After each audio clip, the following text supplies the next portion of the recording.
Welcome back અને આગળ વાત કરીએ નસવાડીમાં વિકાસની વરવી વાસ્તવિકતા સામે આવી। સગર્ભાને 2 કિલોમીટર ખભે ઉચકીને લઈ જવા માટે ગ્રામજનો મજબૂર બન્યા હતા। સરકાર વાતો કરે છે છેવાડાના ગામડાઓ સુધી વિકાસ પહોંચાડવાની, પરંતુ અહીંયા વરવી વાસ્તવિકતા જોઈ રહ્યા છે। ડબ્બા ગામે સીતાવાડીમાં રસ્તાની હાલત બિસ્માર છે।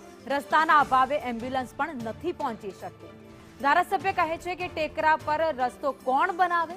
છેલ્લા 20 દિવસમાં 5મી વખત આવી ઘટના સામે આવી છે।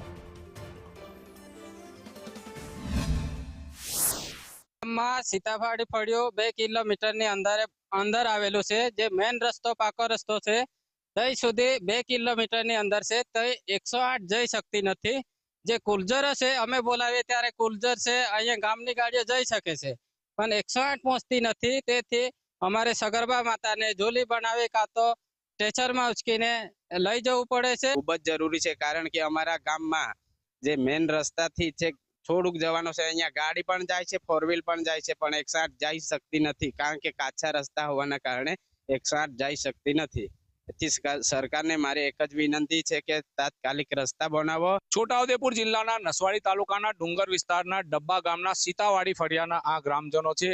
આદિવાસી પરિવારો જ્યારે પણ કોઈ સગર્ભાને પ્રસૂતિનો દુખાવો ઉપડે છે ત્યારે આ આદિવાસી લોકો એ જોડી લઈને ક્યાં તો સ્ટ્રેચર માથા પર ઉચકીને લઈ જવા માટે મજબૂર બનતા હોય છે। જોઈ રહ્યા છો આ કાચો રસ્તો છે, ત્યાં ગ્રામજનોની એક જ માંગ છે કે ભાઈ સરકાર આટલો બધો વિકાસ કર્યો છે, પરંતુ ક્યાંક ને ક્યાંક જે વિકાસની નજર છે આ બિચારાના ગામડાઓ સુધી હજુ સુધી પહોંચી નથી। એટલે ક્યાંક ને ક્યાંક આમની એક જ માંગ છે કે ભાઈ સરકાર અમારા વિસ્તારના પાકા રસ્તા ક્યારે બનાવશે।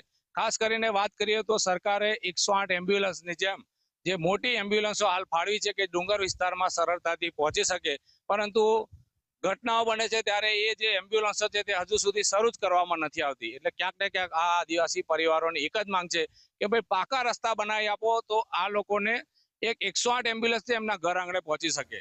હવે પાકા રસ્તા ક્યારે બનાવશે સરકાર જોવું રહ્યું।